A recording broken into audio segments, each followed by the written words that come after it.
नमस्कार भाइयों, कैसे हैं आप लोग। आज का हमारा क्वेश्चन है सांप्रदायिक हिंसा को लेकर के। तो इसमें देखते हैं इसमें प्रश्न है, सांप्रदायिक हिंसा धार्मिक कट्टरपंथियों द्वारा भड़काई जाती है, असामाजिक तत्वों द्वारा प्रारंभ की जाती है, राजनैतिक कार्यकर्ताओं द्वारा प्रोत्साहित की जाती है और निहित स्वार्थों द्वारा वित्त पोषित होती है। टिप्पणी कीजिए। सांप्रदायिक हिंसा का मतलब क्या होता है। आपको पता होगा कि भारत जो है अनेकता में एकता का प्रतीक है। यहाँ हजारों प्रकार के जो भाषाएं बोली जाती हैं, धर्म, विचार, व्यक्ति विश्वास की उपासना है।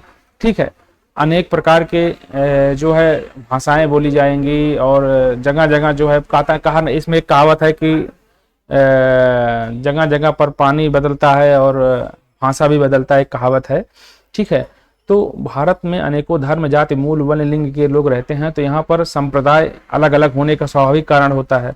फिर भी हमारा भारत अनेकता में एकता का प्रतीक है। तो ये किस आधार पर कैसे जो है हमारे यहाँ की ब्यूरोक्रेटिक जो है एडवांटेज है जो इसको लेकर के आगे बढ़ रही है, तो उसमें ये क्वेश्चन पूछा जाता है। आई होप ये क्वेश्चन जो है GS1 का है, तो उसमें आपको काफी तरीके से काफी समझ विकसित करने का ये मतलब वो मिलेगा, मौका मिलेगा। तो चलिए देखते हैं। सांप्रदायिक हिंसा धार्मिक कट्टरपंथी। धार्मिक कट्टरपंथी का मतलब क्या होता है। धार्मिक कट्टरपंथी वही होते हैं जो धर्म के लिए एक दूसरे को लड़ाते हैं। ठीक है, उनके द्वारा भड़काई जाती है। असामाजिक तत्वों द्वारा प्रारंभ किया जाए। असामाजिक तत्व कौन होते हैं। जो समाज से बहिष्कृत होते हैं अर्थात जो गुंडे होते हैं, अपराधी होते हैं, उन लोगों को द्वारा प्रारंभ की जाती है। राजनीतिक कार्यकर्ता, बड़े बड़े जो नेता हैं, पार्टी हैं, वो अपने हितों द्वारा जो है अपने व्यक्तिगत हित के लिए उसको प्रोत्साहित करती हैं तथा निहित स्वार्थों द्वारा वित्त पोषित करती हैं और उनको पैसे भी देती हैं। ठीक है, तो उस पर आप टिप्पणी करिए और बताइए कि क्या ये है भारत में। तो यहाँ पर देखिए, इंट्रो में आप लिखेंगे भारतीय समाज में बहुधार्मिकता के कारण सांप्रदायिक हिंसा सबसे ज्वलंत समस्याओं में से एक है, जो न केवल सामाजिक सौहार्द को नष्ट करती है बल्कि लोकतंत्र की जड़ों को भी कमजोर करती है।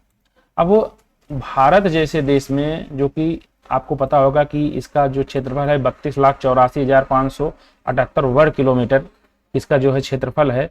15,200 इसका जो है आपका जो है स्थलीय सीमा है और तटीय सीमा जो असली सीमा है 15,200 है और तटीय सीमा अभी जो बढ़ करके 11,000 समथिंग हो गई है। तो इतने बड़े उपमहाद्वीपीय भूभाग पर विश्व की सबसे बड़ी जनसंख्या रह रही है। यहाँ अनेकों जाति धर्म के लोग रह रहे हैं, तो स्वाभाविक है कि यहाँ पर बहुधार्मिकता के कारण सांप्रदायिक हिंसा होगी। ये होने का एक सबसे बड़ा कारण ये है अशिक्षा। तो यहाँ पर देखिए सांप्रदायिक हिंसा के कारण क्या है। तो धार्मिक कट्टरपंथी यहाँ पर जो है इसको भड़काते हैं, राजनीतिक उद्देश्य के लिए भड़काए जाते हैं, व्यक्तिगत स्वार्थों के लिए भड़काए जाते हैं, भाई पैसे रुपए के लिए और अपना सत्ता में सुख भोगने के लिए। विप्लववादी गतिविधि क्या है। जैसे यहाँ पर विप्लववाद ये होता है कि आप एडमिनिस्ट्रेटिव जो कारण इसके लिए सबसे ज्यादा महत्वपूर्ण होते हैं। जो भी अधिकारी कर्मचारी अपनी कार्यशैली से काम नहीं करते हैं तो जनता में विप्लववाद की विचारधारा उत्पन्न होने लगती है। तो यही कहीं ना कहीं धार्मिक कट्टरवादी इनको भी भड़काने का प्रयास करते हैं। तो इसमें हम देखेंगे विप्लववाद एक अपने आप में बहुत बड़ी समस्या है। उसके बाद अशिक्षा और अज्ञानता, धार्मिक असहिष्णुता भी सबसे बड़ा कारक है। धार्मिक असहिष्णुता का मतलब है कि सपोज दैट एक धर्म है, वो कह रहा है कि एक हम द्वितीय नास्ति, एक मेरा ही धर्म है, दूसरा कोई धर्म नहीं। अगर दूसरा धर्म होगा तो अविनाश होगा और अपने धर्म की बुराई नहीं सुनता है, जबकि धर्म को कोई बुराई कर ही नहीं सकता है। अज्ञानता उसके अंदर तभी ऐसा इसके अंदर आ रहा है, अशिक्षा है, पढ़ा लिखा नहीं है। ठीक है, तो ये सब मूल कारण है।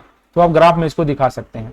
अब इसको पॉइंट करके लिखिए यहाँ पर कि सांप्रदायिक हिंसा किसी एक कारण से नहीं अपितु कई कारणों का समुच्चय है। समुच्चय का मतलब होता है योग है। ठीक है, धार्मिक कट्टरपंथी समाज में भेदभाव और घृणा फैलाकर भावनाओं को भड़काते हैं। ठीक है, धर्म की राजनीति और सत्ता के साधन के रूप में इसका प्रयोग करते हैं। ठीक है, असामाजिक तत्व ऐसे अवसरों पर सक्रिय होकर हिंसा, आगजनी, लूटपाट, ठीक है, जैसी घटनाओं को अंजाम देते हैं। राजनीतिक कार्यकर्ता प्रायः वोट बैंक की राजनीति के लिए सांप्रदायिक विभाजन कराते रहते हैं। तो आप इससे जो है ऐसा नहीं है कि नहीं जानते होंगे और मैं कुछ ना करके बहुत कुछ कह रहा हूं उसमें, तो आप समझने का प्रयास करिएगा। तो राजनीतिक जो पार्टियां हैं वो भी अपना सुख भोगने के लिए, सत्ता का सुख लेने के लिए, राजनीतिक रोटी सेकने के लिए ऐसी गतिविधियों में सम्मिलित होती हैं। इससे जनता का ध्यान वास्तविक मुद्दों से हटकर, देखिए यहाँ पर जनता का स्थान वास्तविक मुद्दों से हटकर के भावनात्मक विषयों पर चला जाता है। देश की वास्तविक मुद्दे क्या है। देश में लोग शिक्षित हों, लोगों के पास रोजगार हो, आवास हो, खाने के लिए भोजन हो और नौकरी हो, अपने परिवार की जिम्मेदारी वो संभाल सके, यही तो उसका वास्तविक मुद्दा है। और इलाज के लिए जो है अच्छा इलाज व्यवस्था हो, स्वास्थ्य की व्यवस्था हो, और स्वच्छ पानी हो। SDG गोल आपको पता होगा, सस्टेनेबल डेवलपमेंट गोल जो 17 है उसको अचीवमेंट करना जो है देश की वास्तविक जो है गोल है। लेकिन यहाँ आप हिंदू मुस्लिम धर्म की लड़ाई लड़ेंगे, भावनात्मक मुद्दों पर जाएंगे तो वास्तविक मुद्दे भूल ही जाएंगे।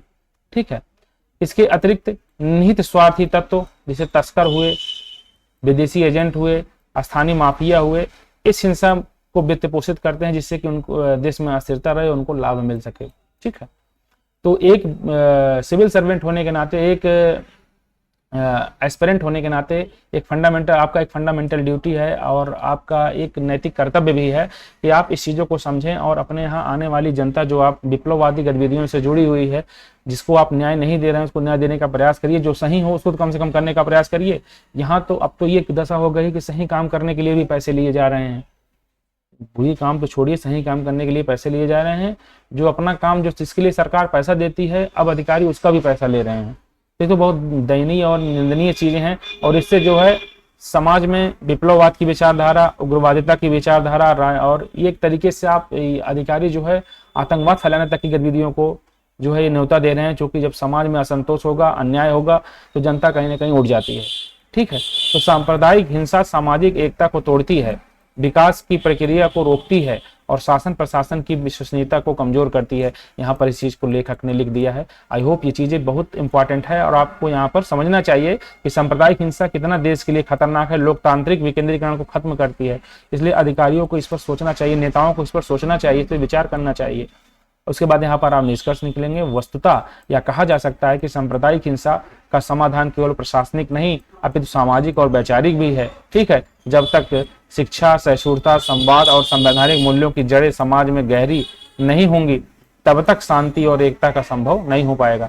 तो आई होप ये जो है आपका मेन सेगमेंट है क्वेश्चन का और इसमें आपको प्रॉपर रूप से समझ में आएगा कि सांप्रदायिक हिंसा क्यों होती है, धार्मिक हिंसा क्यों होती है और भारत जैसे देश में सांप्रदायिक और धार्मिक हिंसा से किन लोगों को लाभ मिलता है। आपको इस चीजों को समझ में आया होगा। एक ब्यूरोक्रेट होने के नाते जब आप बनेंगे तो आपको इस चीजों को समझना पड़ेगा व्यापक तौर पे और समझ बूझ करके देश की जनता को इम्प्लीमेंटेशन नियमों को करना होगा कि देश की जनता को प्रॉपर रूप से लिया जा सके। क्योंकि देश का कमान आपके ही कंधों पर रहेगा।